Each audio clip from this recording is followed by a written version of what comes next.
नमस्कार. आमच्या ओझर गावामध्ये म्हणजे ओझर आणि हिवऱ्याच्या शिववरती म्हणजे माझ्याच गावामध्ये जे स्वामी समर्थाचं मंदिर आहे आणि त्या मंदिराच्या इथल्या काही घटना काल परवा ते न्यूज चॅनलच्या माध्यमातून माझ्यापर्यंत आल्या. आमच्या गावातले काही प्रतिष्ठित नागरिक आहेत त्यांच्याशी पण मी संपर्क साधला आणि जे काही घटना घडल्या ज्या स्वामी समर्थाच्या मंदिराचे तिथं पुजारी आमचे कुलवडे महाराज ते अत्यंत चांगलं काम करतायत. तिथल्या परिसरातल्या जे स्वामी भक्त असतील तिथले सेवेकरी अत्यंत गुण्यागोविंदाने चांगलं काम करतायत आणि इकडं आमचेच ग्रामस्थ सुनील कवडे यांचा काहीतरी वाद झाला आणि एकमेकांच्या विरुद्ध आता तक्रार दाखल केली आहेत.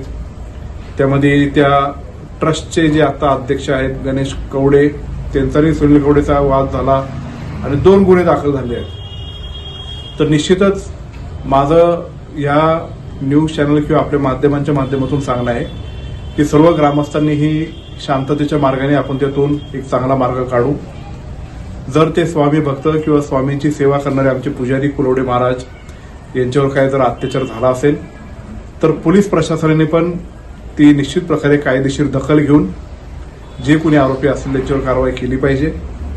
किंवा सुनील कवडेंच्या घरी पण जे काय मारहाण झाली असेल तिकडे तोडफोड झाली असेल तर त्याच्यावर पण कायदेशीर कारवाई ही झाली पाहिजे.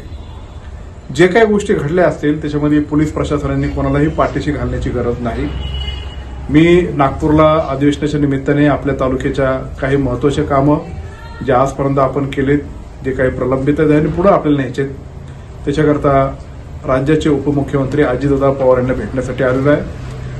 मी शनिवारी तालुक्यामध्ये येणार आहे.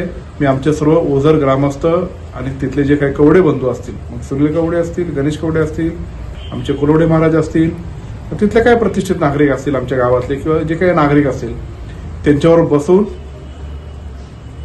जेवढं शक्य होईल तेवढं सामंजस्याने तो प्रकार भेटून जर कोणाचं चुकलं असेल तर एकमेकाची माफी मागून हे प्रकरण पुढं न वाढता कशा पद्धतीने त्याच्यातून सामंजस्याने तोडगा निघेल याच्यासाठी मी निश्चित प्रकारे प्रयत्न करेल आणि तसं जर होत नसेल तर निश्चित प्रकारे कायद्याचा मार्ग अवलंबण्याचा प्रत्येकाचा तो प्रयत्न राहील.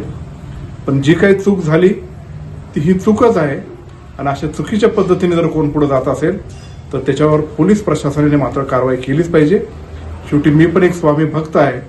कुलवडे महाराजांचं काम आमच्या गावामध्ये त्या मंदिराच्या परिसरामध्ये अत्यंत उत्तुंग आहे आणि ते पुढं काम चालू ठेवण्यासाठी स्वामी भक्त म्हणून कुलवडे महाराजांच्या पाठीशी असेल किंवा तिथले आमचे सर्व ग्रामस्थ असेल त्यांच्या पाठीमागे आम्ही उभा आहे.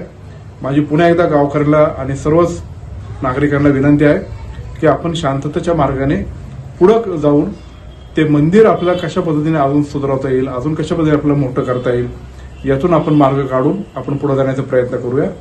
धन्यवाद. जय हिंद, जय महाराष्ट्र, जय शिवराय, श्री स्वामी समर्थ.